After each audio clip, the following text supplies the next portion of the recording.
नमस्कार, मी गुरुवर्य रवींद्र डोळस पुणेकर. आपणास आज कुलदेवतेच्या बंधनातून मुक्तता कशी करायची यावर साधा सोपा सरळ उपाय सांगत आहे.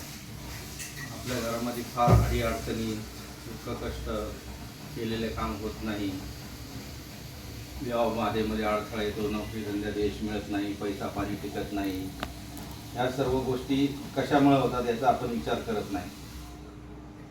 मग आपण काय करतो, एखादा भगत, मांत्रिक, देवऋषी याच्याकडे जातो. मग तो सांगे करणी केली, कोणी सांगे तुमच्या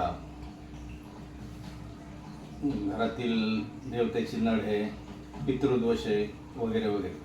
आणि ॲक्च्युली कसं असतं, हे सगळं जर मिटवायचं असेल तर आपल्याला कुलचक्र मजबूत पाहिजे. कुलचक्र मजबूत करण्यासाठी आपल्याला कुलदेवी, कुलदेवतेची आराधना करायला पाहिजे. त्यासाठी तुम्हाला एक सोपा उपाय सांगतो. काय करा, एका पाटावरती हा नारळ घ्यायचा, एक नारळ घ्यायचा, तो असा ठेवून त्याच्यावरती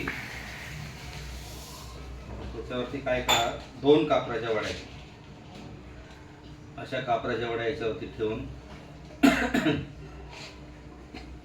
तो पेटवायचा कापूर, आणि हात जोडून मनोभावे देवीला नमस्कार करून आपल्या कुलदेवतेचं नाव मनामध्ये घेऊन ओम चैतन्य कुलदेवतः जागृत जागृत जागृत, ओम चैतन्य कुलदेवतः जागृत जागृत जागृत, ओम नमो कुलदेवतः जागृत जागृत जागृत, असं करून तो कापूर जळेपर्यंत हा मंत्र म्हणायचा.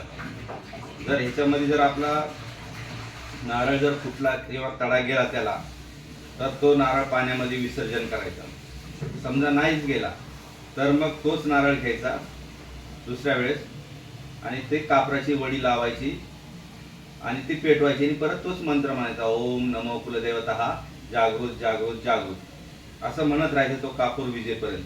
असं करत राहा. हा साधा सोपा होम घरच्या घरी करत राहा, आणि थोडीफार तरी आपल्या कुलदेवतेची ह्याच्यातून त्रासातून मुक्तता होईल. आता कुलदेवता कुलचक्राला खंड का पडतो, तर आपण परंपरेनुसार आपले जे पूर्वज होते, पंजोबा, आजोबा किंवा खापर पंजोबा, तर हे नित्यनियमाने आपल्या कुलदेवती जी बी आहे, जिथं तिचं ठाणं आहे तिथं जायचे, नमस्कार करायचे, काय पुरणपोळी, काय जी तिथली प्रथा असेल किंवा ज्यांच्या ज्यांच्या घरांचे कुलदेवतेला जे जे लागतंय ते करायचे. पण कालांतराने याच्यामध्ये खंड पडत गेला, मग त्यामुळं आपली कुलदेवता रुष्ट झाल्यासारखी. मग ह्याच्यामुळं काय व्हायला लागलं, पैशा पाण्याची चणचण भासते, नोकरी धंद्यामध्ये यश मिळत नाही, घरामध्ये रखरख दगदग, शुल्लक कारणावरून भांडण तंटा, ठीक आहे, अशा गोष्टी व्हायला लागतात. पण आपल्याला कळत नाही. आपण तर रोज देवपूजा करतो, सगळं व्यवस्थित करतो, तरी पण असं का? तर त्याचं कारण असं आहे. त्यासाठी काय करा, घरातले जो मूळ पुरुष म्हणजे मेन जो कर्ता पुरुष आहे, घर चालवणारा, त्यांनी आपल्या सहकुटुंब सहपरिवाराला आपलं कुलदेवतेचं स्थान जिथं असेल, कुलदेवीचं स्थान जिथं असेल तिथं जायचं. वर्षातून एकदा तिला साडी चोळी खाना नारळाची ओटी भरायची, ठीक आहे, तिला गोड गोड काहीतरी न्यायचं, पुरणाची पोळी नैवेद्य बनवून न्यायचा, खडीसाखर, तुमचं पावशेर तूप न्यायचं, त्याच्यानंतर काय हिरवे मूग असले ते हिरवे मूग न्यायचे, कडधान्य न्यायचं असं, आणि ते तिला मनोभावे अर्पण करून जर शक्य असेल तिचं तर अभिषेक घालायचा, आणि मग तिची माफी मागून की आमचं जे बी पूर्वी झालं त्याबद्दल आम्हाला माफी कर, पण इथून पुढे आम्ही वरचेवर म्हणजे वर्षाच्या वर्षाला तुझ्या ठिकाणी येऊन तुझा मानपान देऊ, पण तू आम्हाला ह्या ज्या बी काही कटकटी आहेत, कोणी सांगते करणी आहे, कोणी सांगते पितरांचा दोष आहे, कोणी सांगते चेडा सोडला, कोणी सांगते कलम सोडलं, हे जे बी काय असेल हे सर्व तू तुझ्या पायाखाली घालून आम्हाला सुख शांती, असं तिच्याकडनं कौल लावून मग माघारी घरी यायचं. मग बघा, तुम्ही हळूहळू जेवढं करत राहाल तेवढं तुम्हाला त्याच्यातून तुमची मुक्तता होईल.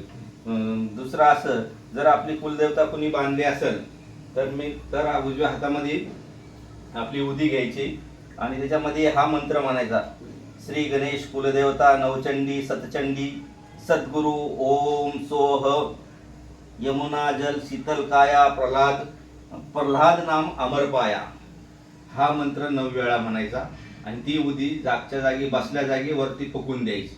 एवढं करून बघा नित्यनेमाने, बिगर पैशाचं बिगर खर्चाचं काम आहे हे.